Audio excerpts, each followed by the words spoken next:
sou a Cris Couto com o primeiro presente MTV de 97 e começando muito bem. No programa de hoje você vai estar assistindo ao especial Madonna, a idade da virgem, em que a MTV americana desenterrou do começo dos anos 80 algumas entrevistas raras com a cantora. Naquela época, Madonna estava começando a estourar nas paradas e nem pensava em se tornar mãe e muito menos em ganhar um Globo de Ouro na pele de Evita.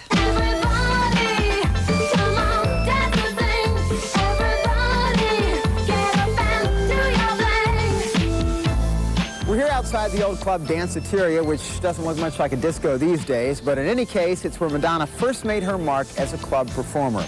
MTV News recently uncovered two early interviews with Madonna from May of 1984, just as she was hitting big with her first top 10 hit, Borderline. Mark Goodman here this afternoon for JJ. I lucked out. Madonna has decided to drop by, and if JJ were on the air, he'd be doing this one. Oh. How are you this afternoon? I'm very well. We've been seeing, actually, a couple of your videos here for a while. And people may not be aware that although you were born in Detroit, you're a New York resident now, but you wound up going to England to get your first big acceptance. Why do you think? Well, actually, I went to Paris. Oh. And why did I go there? Is that you're going to ask? I was going to ask why you thought you had to go to Europe first. And I didn't think why? I had to. It's just that when I first came to New York, I was a dancer, and a French record label offered me a recording contract, and I had to go to Paris to do it. So I went there, and that's how I really got in the music business, but I didn't like what I was doing when I got there, so I left, and I never did a record there. You're real influenced by fashion. Fashion is important to you. Do you have fashion influences? Let's say, I don't know, maybe Vivienne Westwood. Yeah, well, she's one of my favorite designers, actually. Is she really? World's End. That's a great store in England. Yeah. Great clothing shop. Whenever I go to England, that's where I buy all my clothes. Are you the designer of your look, your hairstyle, the clothing? Oh, yeah. Do you think someone else could come up with this?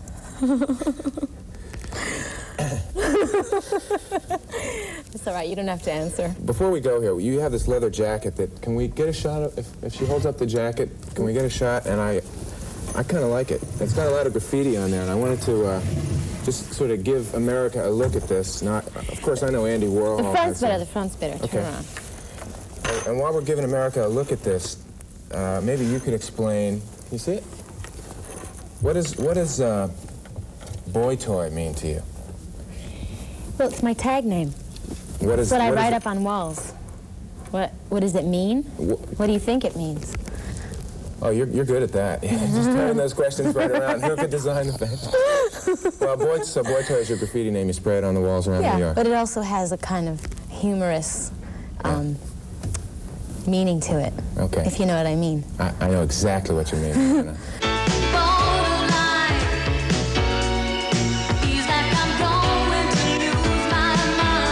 You're a relatively new face on MTV to us. Yes. 2 videos now under your belt, and I must say that they're doing quite well.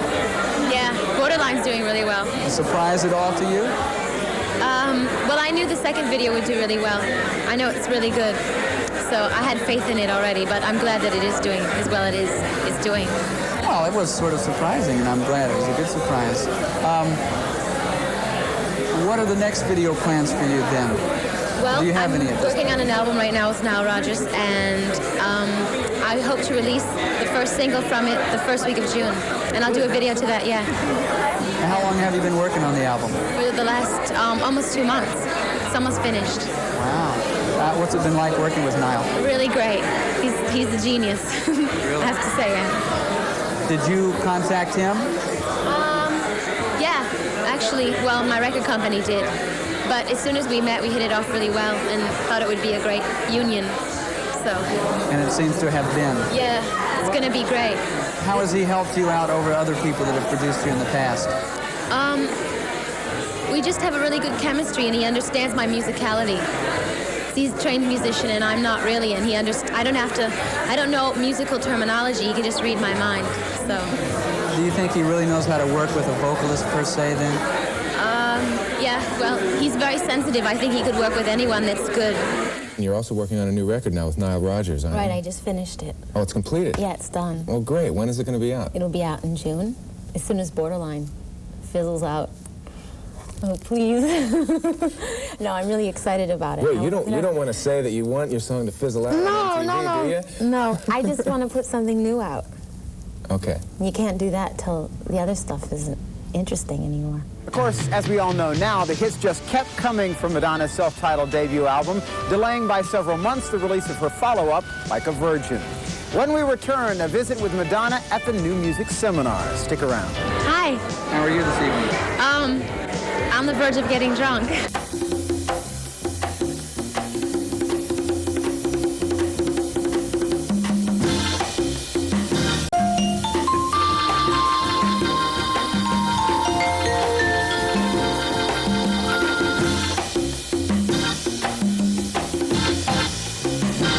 Welcome back to Early Madonna Raw.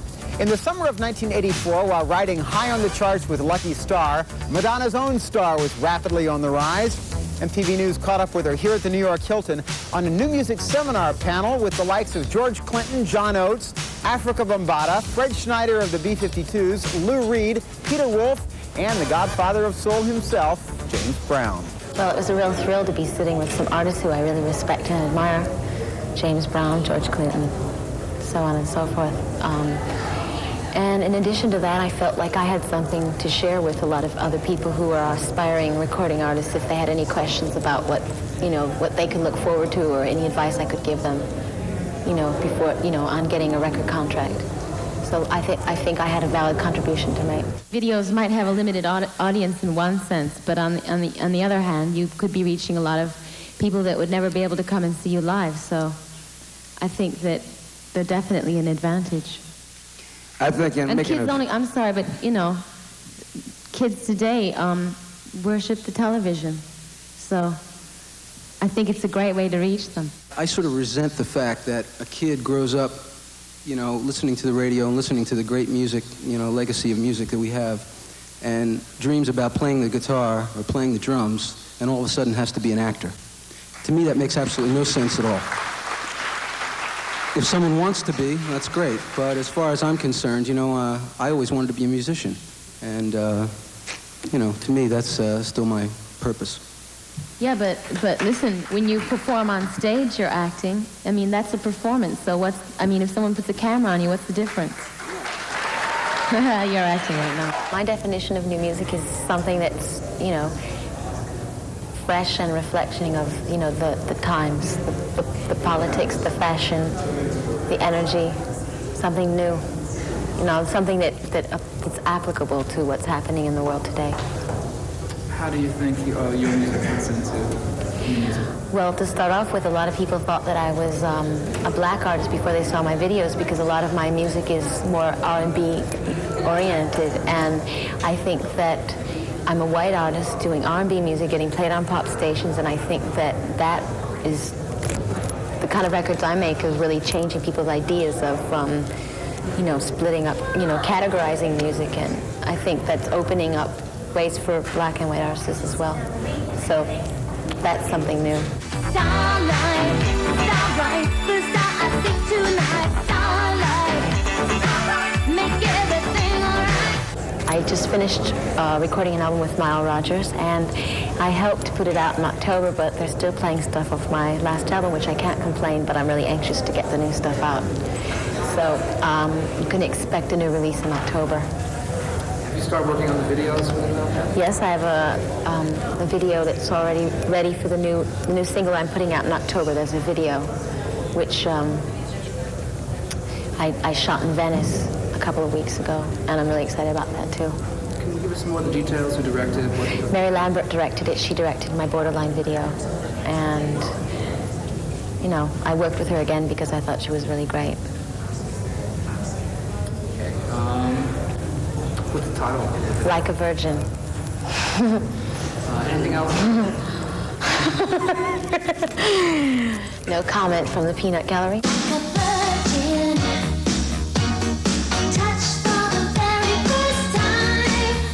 I'm going to do another video for the second release after Like a Virgin, and so I'm thinking about that. I'm also getting together a tour.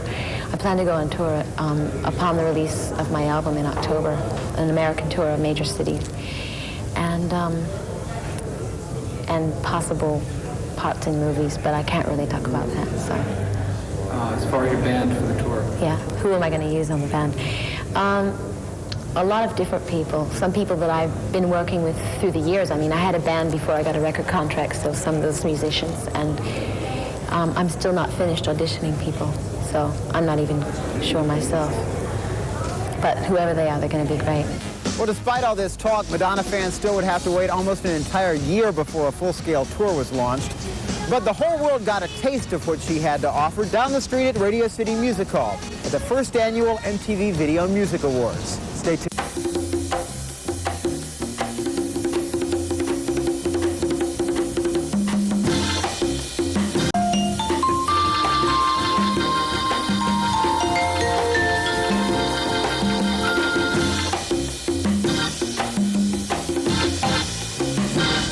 Welcome back to MTV News Raw. In the fall of 1984, at the first annual MTV Video Music Awards held right here at Radio City Music Hall, Madonna came down off a wedding cake to debut her new single, Like a Virgin, rolling around the stage with such reckless abandon that the whole world felt like they'd just been touched for the very first time. Like a virgin, hey, touched for the very first time.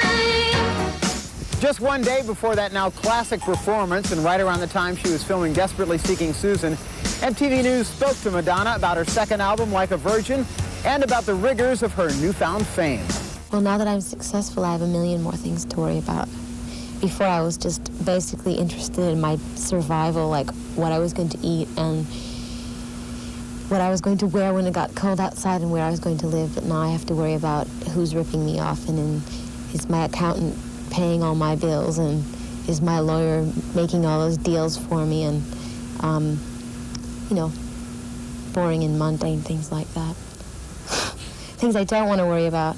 And I have to invest my money, or I'm going to be taxed, or, you know, and I have to find a place, and I have to do this, and I have to do that, and I have to pay everyone. And I have to hire people to make sure that everybody's doing all those things, and ugh. Well, the new album is a lot more grown up than the first album. It's a lot more well-rounded style-wise. I have 2 ballads on it, and I've never recorded a ballad before, and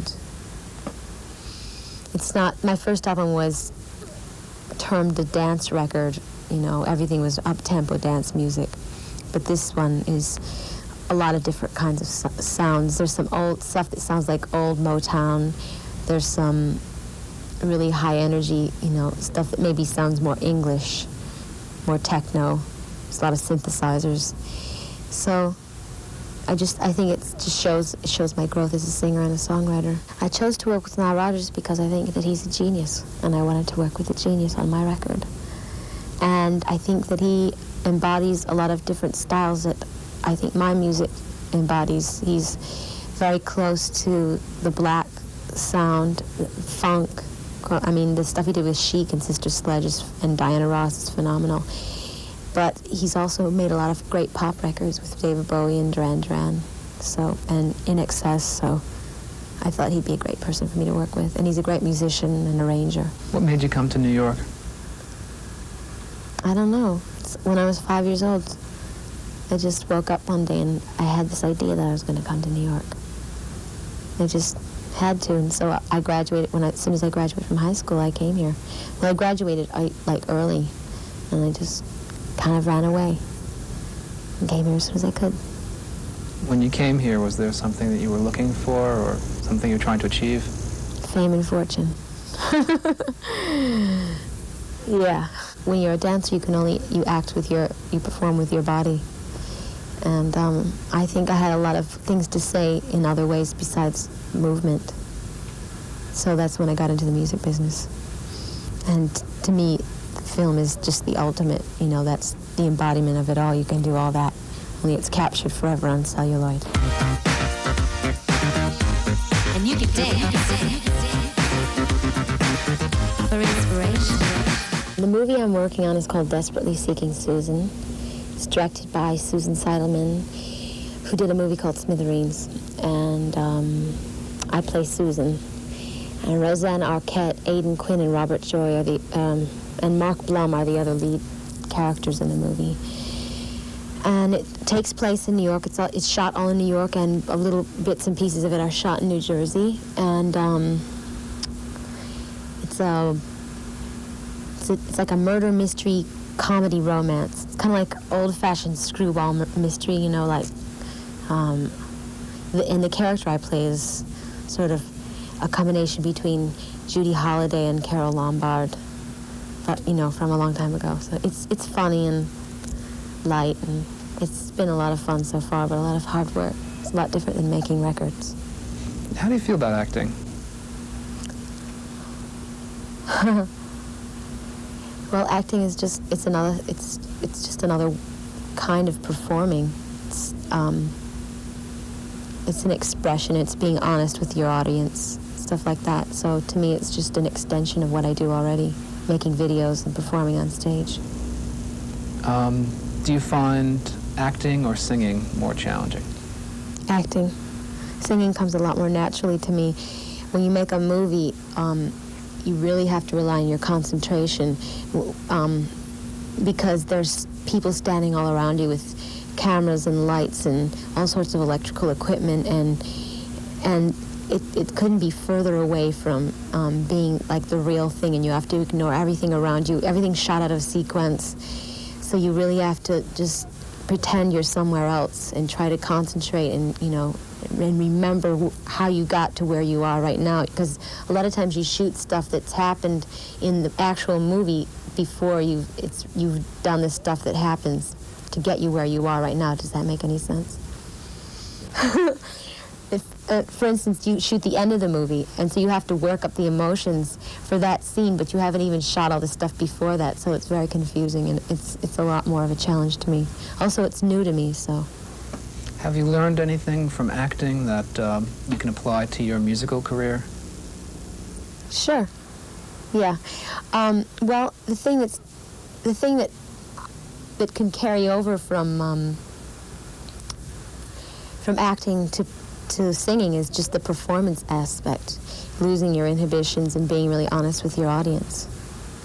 You know, and letting all sorts of emotions come through. Okay, here we go, and we're rolling. Speed. And action.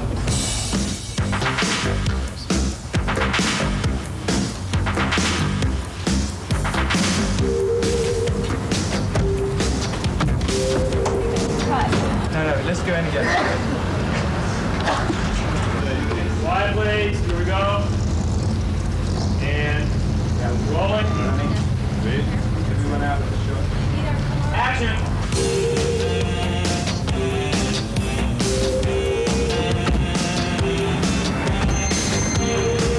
I tried not to open my legs. It's impossible. I can beg and beg, can plead, but they can't see the light. That's right. 'Cause the boy with the cold hard cash is always Mr. Right. I don't think that I'm using sex to sell myself. I think that I'm a very sexual person, and that comes through in my performing. And if that's what gets people to buy my records, then that's fine. But I don't think of it consciously, well, I'm going to be sexy to get people interested in me. It's the way I am. It's the way I've always been. Every once in a while, I'll get a reaction from another performer who's a feminist, a singer. And if I do get anything from them, I think it's really, I think they're jealous and envious of me. And my reply to them is that that's the choice that I've made. I'm not going to tell you what to do with your life, and you're not going to tell me what to do with mine. I enjoy this. This is my choice. And I'm bringing, I think I'm bringing happiness to people. So it's simple as that.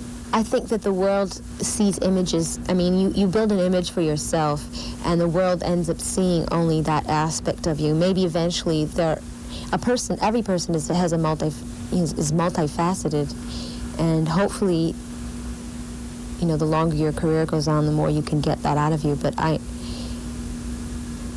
couldn't begin to tell you what the world doesn't see in me right now. There's a million things. What I would like to ultimately achieve, I already told Dick Clark once on American Bandstand. So I repeat it again and annoy everyone who was annoyed before when I said it. I want to conquer the world. Okay?